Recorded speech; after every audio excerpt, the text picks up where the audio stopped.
Memasuki hari keempat pencarian korban longsor di Kecamatan Majenang, Cilacap, Jawa Tengah, 13 korban tewas telah ditemukan. Sementara 10 orang lainnya masih belum ditemukan. Gubernur Jawa Tengah pun akan merelokasi warga terdampak longsor ke tempat yang aman.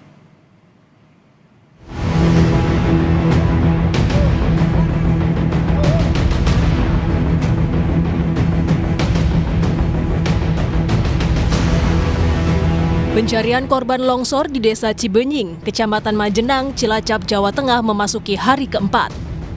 Tim gabungan menemukan 2 korban dalam kondisi meninggal dunia pada Minggu 16 November 2025. Jenazah langsung dibawa ke RSUD Majenang untuk diidentifikasi. 13 orang meninggal dan 10 lainnya masih belum ditemukan akibat longsor di Cilacap. Titik pencarian dipersempit dari semula 5 titik lokasi pencarian menjadi 4 titik.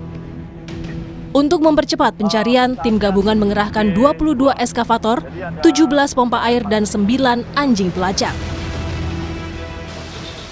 Mulai tanggal 16 ini, terhitung pada pukul 17.00, total korban 46 orang, yang selamat 23 orang. Meninggal dunia atau yang tertimbun ada 13 orang, dan dalam pencarian sampai dengan pukul 17.00 adalah 10 orang.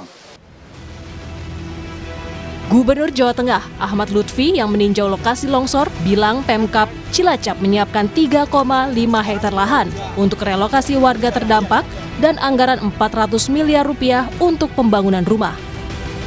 Koordinasi dengan Pak Bupati sudah menyiapkan 3,5 hektar di daerah Majenang, Pak Bupati. Dan nanti untuk rumahnya kita siapkan 400 miliar kita geser agar masyarakat yang terdampak segera recovery.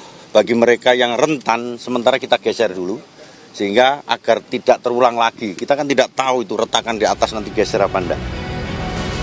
Mantan Kepala BMKG sekaligus Guru Besar Teknik Geologi UGM Yogyakarta, Dwi Korita Karnawati mengimbau petugas dan warga terus waspada dan memantau cuaca di sekitar lokasi longsor. Dwi Korita menyarankan warga menjauhi lereng dan sungai yang rawan banjir bandang dengan radius aman sekitar 2 km. Himbauan untuk masyarakat tetap terus waspada, memonitor perkembangan cuaca, dan apabila sudah mendung, rintik-rintik hujan, segera menjauh dari lereng dan sungai yang rawan banjir bandang, rawan longsor. Cari tempat yang aman di daerah yang rendah dan datar, jauh dari kaki lereng, kurang lebih pada radius 2 kali ketinggian lereng, atau kurang lebih 2 km. Warga yang khawatir longsor susulan memilih mengungsi di sejumlah lokasi pengungsian. Tim Liputan, Kompas TV.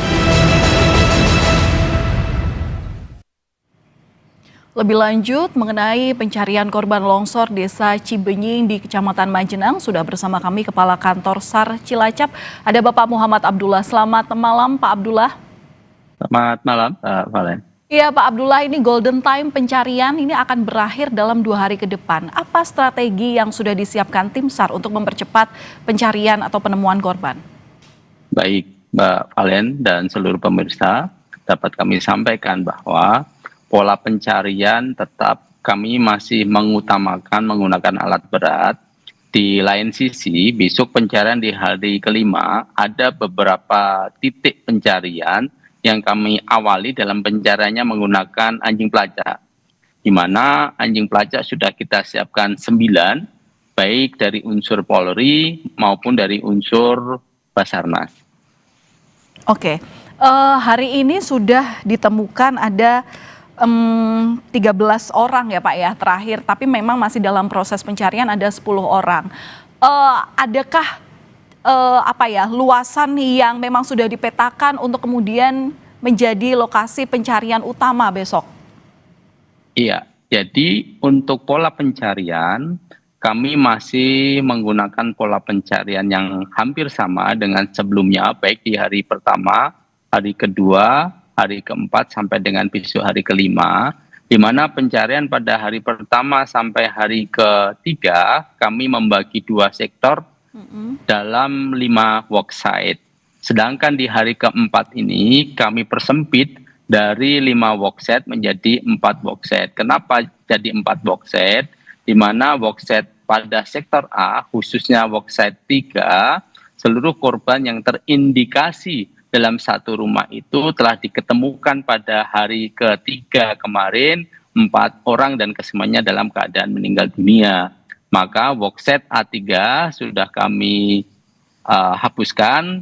Sekarang fokus pada pencarian di 2 workset pada sektor A, yaitu A1 dan A2, serta sektor B pada workset B1 dan B2. Sebagaimana yang telah kita lakukan pada hari ini tadi, kita telah menemukan 2 korban pada pukul 12.03 di workset A2 dan pada pukul 14.58 di workset A1. Begitu juga pada workset A1 dan B1 kita telah menemukan body part. Oke.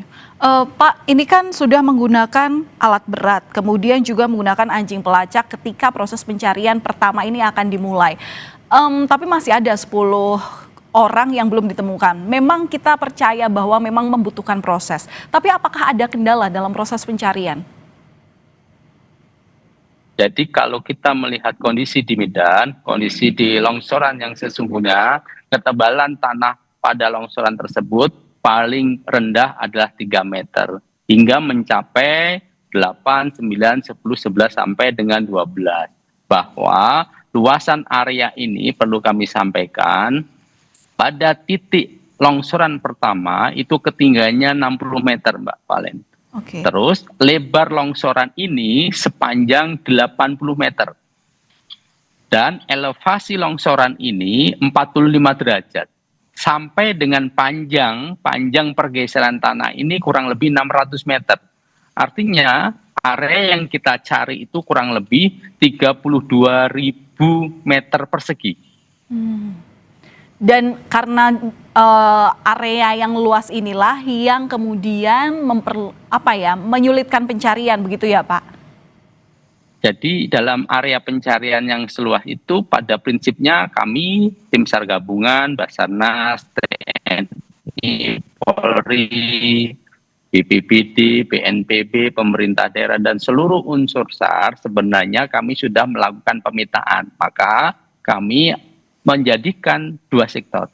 Begitu juga pada sektor A1 misalkan.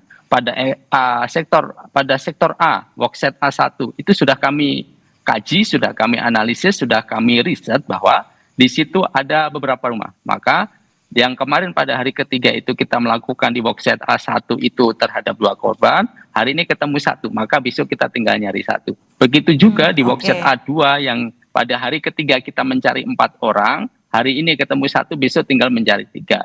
Dan workset B1 dan B2 sama, besok masih melakukan pencarian terhadap 3 korban yang kami yakini memang di posisi itu berdasarkan data, berdasarkan kesaksian dari warga sekitar yang selamat. Ya, baik. Sampai sekarang proses pencarian masih dilakukankah Pak? Untuk malam ini kami hentikan sementara karena memang cuaca hujan, Mbak Valen. Oke, berarti cuaca juga menjadi salah satu faktor yang melambat ya Pak ya. Kapan lagi akan dilanjutkan? Kami akan mulai kembali besok pukul 06.00. Namun demikian sebelum dimulai pada pukul 06.00, kami pada pukul 05.30 akan melakukan asesmen awal pada titik atas. Jadi di beberapa area kami waspadai akan memungkinkan terjadinya longsoran susulan. Untuk itu perlu kami deteksi dini melalui asesmen pemantauan awal dulu apakah seluruh area ini aman digunakan oleh tim SAR dalam rangka pencarian ini atau tidak aman. Maka hasil observasi awal ini yang menjadi titik tolak pada pukul 06.00 nanti akan kita mulai operasi SAR-nya. Oke, menjadi background juga Pak, apakah dalam proses pencarian ini memang dilakukan 1 kali 24 jam full atau memang ada waktu-waktu tertentu dalam operasinya? Jadi efektivitas pencarian khususnya bencana alam itu lebih kepada pagi sampai sore hari. Artinya ketika malam hari dapat kita laksanakan, tapi tetap harus mempertimbangkan dari sisi safety. apakah penerangannya cukup, apakah ada area assembly point yang ketika terjadi sesuatu itu ada, apakah personilnya siap dengan tenaga yang secara terus-menerus kita kerahkan selama 24 jam. Hal-hal ini yang akan menjadi pertimbangan kami di lapangan. Baik, berapa ekskavator atau alat berat termasuk juga anjing pelacak dan juga personel Pak yang dikerahkan dalam peristiwa ini? Di hari ini tadi kita sudah mengerahkan dari instansi vertikal seperti PU termasuk bantuan ekskavator dari Bapak Bupati Cilacap, Ibu Wakil Bupati Cilacap, dari BBWS dan beberapa instansi yang lainnya. Hari ini 22 ekskavator.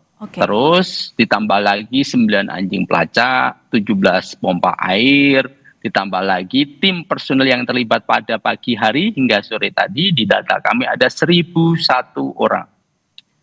Baik, kami harapkan dan kami doakan untuk kelancaran proses evakuasi supaya besok juga semakin bertambah hasilnya. Terima kasih sudah berbagi informasi bersama kami di Kompas Malam, Bapak Muhammad Abdullah selaku Kepala Kantor SAR Cilacap. Salam sehat selalu Pak.